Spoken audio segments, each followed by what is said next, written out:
బాధితులకు అండగా ఉంటాం, వారి తరపున పోరాడతాం, న్యాయం కావాలంటూ పోరాటం చేస్తే ఇంత అన్యాయంగా ప్రవర్తిస్తారా, థర్డ్ డిగ్రీ ప్రయోగిస్తారా? ఇలా సాగింది మాజీ మంత్రి బీఆర్ఎస్ కీలక నేత కేటీఆర్ ఆరోపణల పర్వం. ఇంతకీ ఆయన ఏమన్నారు ఒకసారి వినండి. 21 మంది మొత్తం ఎస్సీ ఎస్టీ బీసీ రైతులు. ఒక ఆయన విష్ణువర్ధన్ రెడ్డి అని ఆయన కూడా ఉన్నాడు, ఆయన కూడా పాపం ఇంట్లో ఉన్నాడు. వాళ్ళందరినీ పిచ్చి కొట్టుడు కొట్టినారు, చిత్రహింసలు పెట్టినారు, థర్డ్ డిగ్రీ టార్చర్ పెట్టినారు. కొడంగల్ సిఐ, కొడంగల్ ఎస్ఐలు, వికారాబాద్ ఎస్పీ ఆయన పేరు నారాయణ రెడ్డి, వీళ్ళంతా కలిసి వీళ్ళను చిత్రహింసలు పెట్టినారు. 3 గంటలు కొట్టినారు. ఒక్కొక్కరిని చూస్తూ ఉంటే ఇప్పుడే మా అక్క చెప్పినట్టు కాళ్ళు చేతులు కమిలిపోయి ఉన్నాయి. మేము అడిగినాం, మరి ఎందుకు మేజిస్ట్రేట్ ముంగట చెప్పలేదు, కొట్టినాడు ఎందుకు చెప్పలేదు అన్నాం. మీరు చెప్తే మళ్ళా కొడతాం, మీ ఇంటికి పోయి మీ ఇంటోళ్ళని కొడతామని చెప్పినారు. మిమ్మల్ని మళ్ళా కొడతాం, జైల్లో కొడతాం, ఇంటికి పోయి మీ ఇంటోళ్ళని కూడా కొడతామని చెప్పినారు. ఎంత అమానవీయంగా, ఎంత క్రూరంగా అంటే అది సంగతి. కేటీఆర్ మాట్లాడింది నిజమైతే అది తప్పే, అధికారులపై చర్యలు తీసుకోవాల్సిందే, చట్టపరంగా శిక్షించాల్సిందే. కానీ ఇంత ఆవేశం, ఆక్రోశం ఇప్పుడే ఎందుకు వచ్చింది కేటీఆర్ అని ప్రశ్నిస్తున్నారు కాంగ్రెస్ నేతలు. గతంలో ఇలాంటి ఘటనలు జరగలేదు, ఇప్పుడే కొత్తగా ఆరోపణలు వచ్చినట్లుగా మీరు ప్రవర్తిస్తూ ఉన్నారు. మరి అప్పుడేం చేశారని నిలదీస్తున్నారు వీళ్ళంతా. ఏంటి ఇది కూడా అర్థం కావడం లేదా? అయితే ఈ మాటలు కూడా ఒకసారి వినండి. నేరెళ్ల ఘటన దేశం మొత్తాన్ని కుదిపేసినా కానీ వాళ్ళ కుటుంబాన్ని మాత్రం కుదిపేయాలి. అప్పుడు ఆయన పౌర హక్కులు, ప్రాథమిక హక్కులు, ప్రజాస్వామిక హక్కుల గురించి ఆయన జ్ఞాపకం రాలే. వాళ్ళే నిలువెత్తు సాక్ష్యం ఉన్నాడు.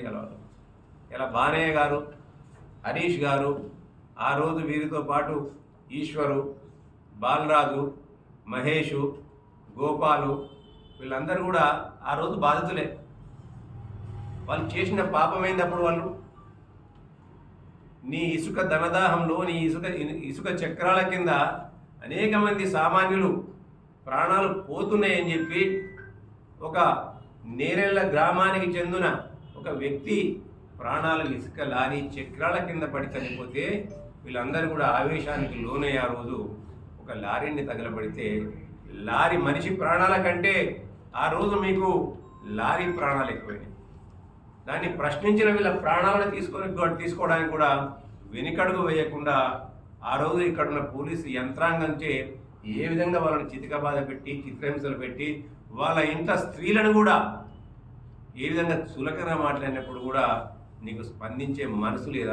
ఆ రోజు మీరు అధికార పార్టీలో ఉన్నప్పుడు ఎలాంటి కుతంత్రాలు చేసినారో ఇవాళ ప్రతిపక్షాల పైన, ఇలా ప్రతిపక్షంలో ఉండి మళ్ళీ అటువంటి కుతంత్రాలు చేసుకుంటా ప్రజాపాలన పరిపాలిస్తున్న గౌరవ ముఖ్యమంత్రి రేవంత్ రెడ్డి గారి పరిపాలనపై ఒక బురదలాడే ఉద్దేశం కొద్దీ, ఒక దుర్బుద్ధితోని ఇవాళ ఆ దాడికి కారకుడు మీరు కాదా అని అడుగుతున్నారు.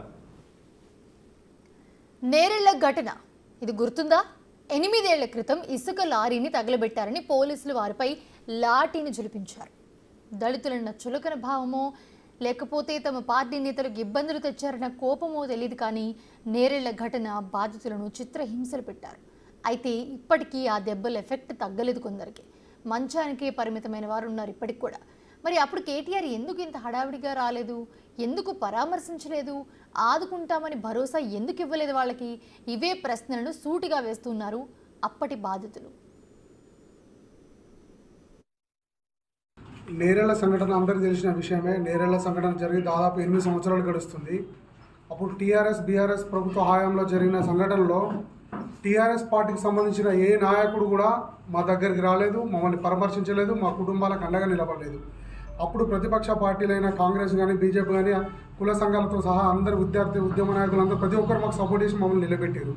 మరి ఆ రోజు మేము దళిత బిడ్డలు మన ఆ రోజు ఈ ప్రభుత్వానికి ఎందుకు గుర్తుకు రాలేదు, కేటీఆర్ గారికి ఎందుకు గుర్తుకు రాలేదు? ఈరోజు అక్కడ సంఘటన జరిగింది వాస్తవం, వాళ్ళు కూడా ఇబ్బంది పడ్డారు కానీ ఆ వాళ్ళ మీద ఉన్న ప్రేమ ఆ రోజు మా పైన చూపించడానికి ఎడిపోయింది అని మేము ఇలా అడగదలుచుకున్నాము. ఇలా మా దాంట్లో ఉన్న బాధితులు ఒక 4 మంచం మీద ఉన్నారు, కనీసం లేవలేని పరిస్థితులు ఉన్నారు. ఒకవేళ వాళ్ళు కనుక చనిపోతే వాళ్ళ కుటుంబానికి ఎవరు బాధ్యత వహించాలి? వాళ్ళ పిల్లలకు ఎవరు బాధ్యత వహించాలి?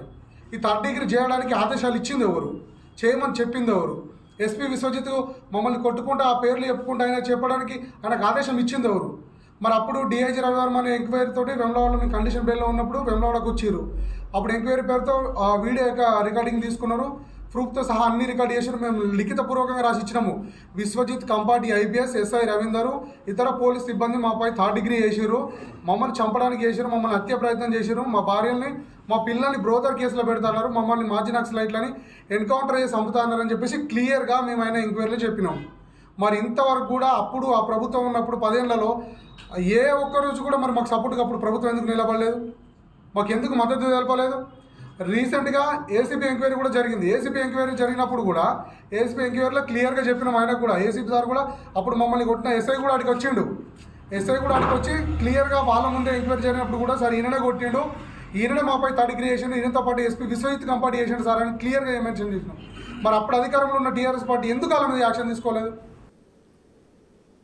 అధికారంలో ఉంటే ఒకలాగా లేకపోతే మరొకలాగా ఉండకూడదని కేటీఆర్ హితబోధ చేస్తూ ఉన్నారు. కేటీఆర్కి హితబోధ చేస్తూ ఉన్నారు కాంగ్రెస్ నేతలు. అయితే అధికారం అనే ముసుగు తొలగితే కానీ ప్రజల కష్టాలు కనిపించడం లేదా అని నిలదీస్తున్నారు. మరోపక్క లగచర్ల ఘటనలో అధికారులపై నేరుగా రాళ్లతో దాడులు చేశారు, మూకుమ్మడిగా దాడి చేశారు అందరూ కలిసి. ఆ విషయంలో చట్ట ప్రకారమే ప్రభుత్వం ముందుకు పోతుంది తప్ప కొందరికి అనుకూలంగానో వ్యతిరేకంగానో అడుగులు వేయడం లేదని తేల్చి చెప్తూ ఉన్నారు.